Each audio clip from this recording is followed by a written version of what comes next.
Okay, today our goal is I can problem solve geometry measurement situations. Okay, so when we're talking about problem solving, usually it involves word questions, but more than just that, usually what happens is we have to do some thinking. Okay, so the following questions may use many of the concepts learned throughout this course.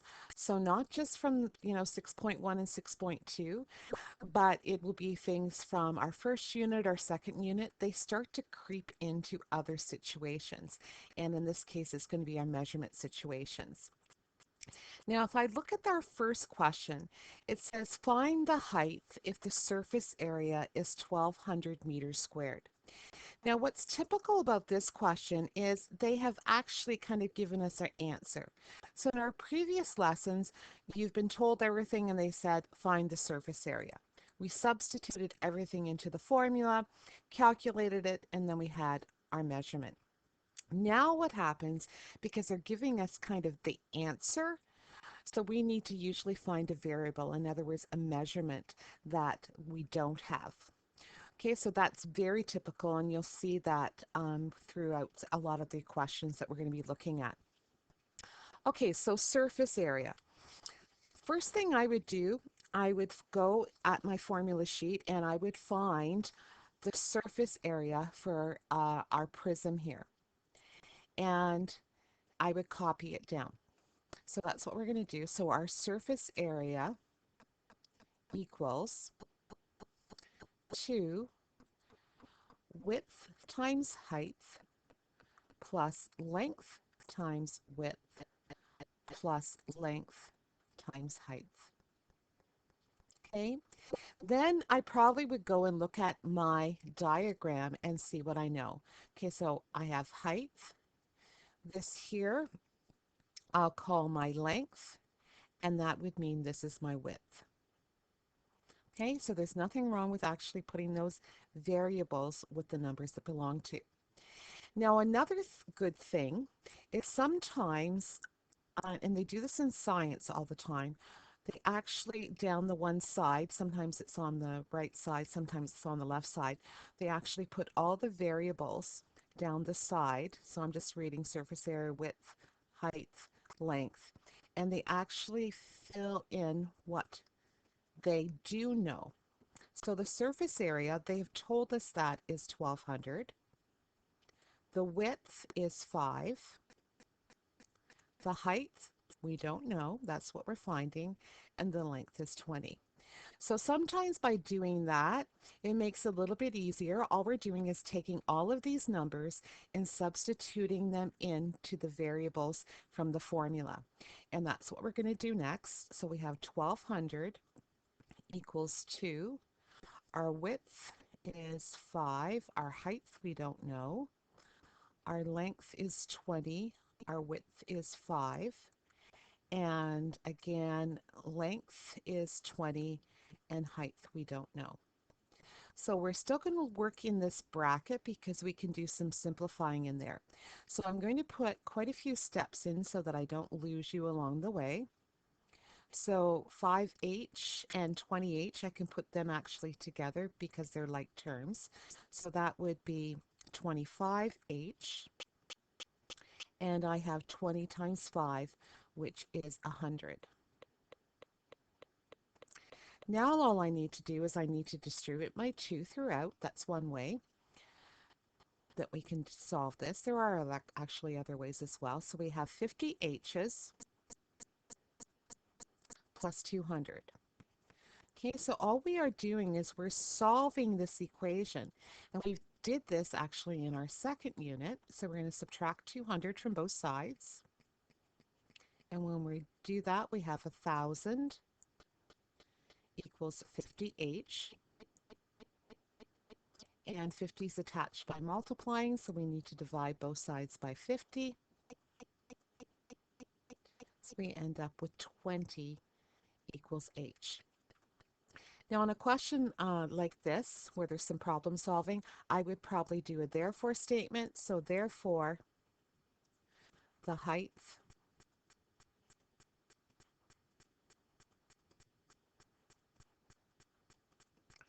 is 20 and it's meters. So if I'm doing a therefore statement, I must make sure that I put my units. I don't necessarily have to put them right here, but I would have to definitely put them in a therefore statement. Okay, so let's look at the next question.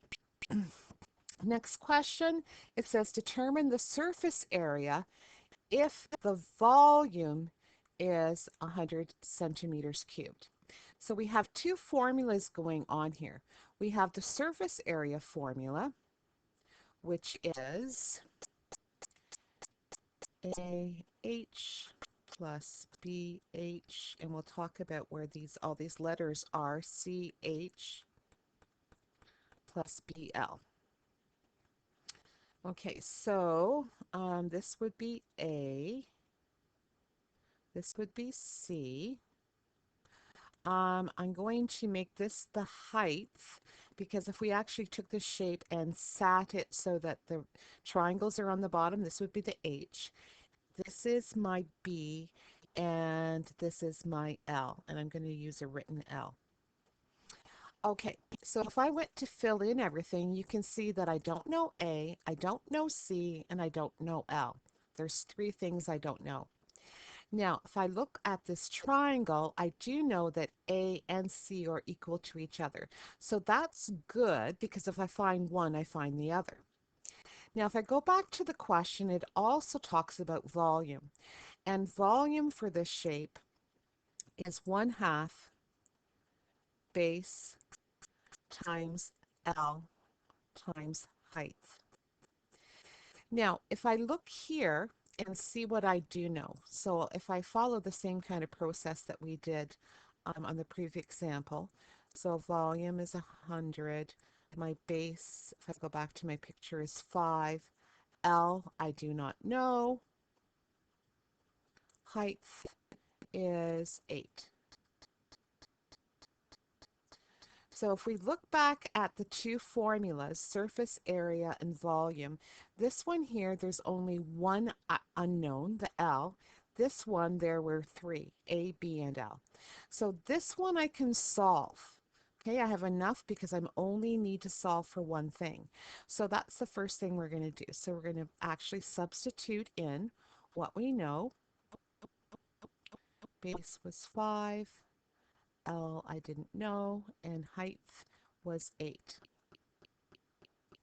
Okay, so even though the variable's in the middle, it doesn't matter. So we can go 1/2 times 5 times 8. I probably would do 1/2 of 8, which is 4 times 5, which would be 20 L's. And to get L by itself, I divide both sides by 20 so that I have L equaling 5. Okay, so now what has happened, I do know that this equals 5. My problem is I still don't know what A and C are. So A and C belong to the triangular portion, so I'm going to actually take that triangle out, and I know that's not quite straight. This I know is, I'm just going to move this down a little bit further, this I know is 5, not a straight line, is 5, and I know that this side equals this side, this is A and C, and we found L, which is also 5. Now, when you actually draw perpendicular down in an isosceles triangle, it actually makes a right bisector, which means it actually bisects the base. So now I'm just going to look at one of those right triangles in there. Okay, so this was, if I cut this in half, this is going to be 2.5. This is 5 because that's our L, and we're going to find C. Notice right angle triangle, Pythagoras. Aren't we so glad that Pythagoras came up with that wonderful Pythagorean theorem? Okay, so we have 5 squared plus 2.5 squared. And when we add those together, square them and add them together, we end up with approximately 31.2 31.25, actually exactly 31.25. Now that is c squared, so we need to take the square root of that number. And when we do that, we end up with approximately 5.6.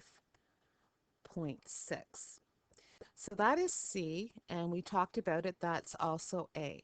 So we now know that that's 5.6. Now, sometimes what I do when I'm working on a question like this, I actually put it right in my diagram because then it makes it easier for me. Now we're going to take our formula, and just to help with mathematical communication, I would either recopy it, or in this case, I'm going to move it down here so that someone could watch what I was doing, so they were able to find what I was doing. Now what you could do is you could actually use an arrow so the person knew that you were going from that spot to here, and now we're going to here. Okay, although it looks like there's lots of arrows, it's a little bit easier for someone else to follow what you're doing. So now all we have to do to find the surface area is to substitute in what we know. So let's go through this. So we have equals 5.6 times 8 plus 5 times 8, another 5.6 times 8, and lastly we have 5 times 5. And if we punch that all into our calculator, out comes 154.6, and we're going to say centimeters squared. So I either put the units here or I put a therefore statement with the units. Okay, so I'm going to stop the video and start a new one for the last two questions.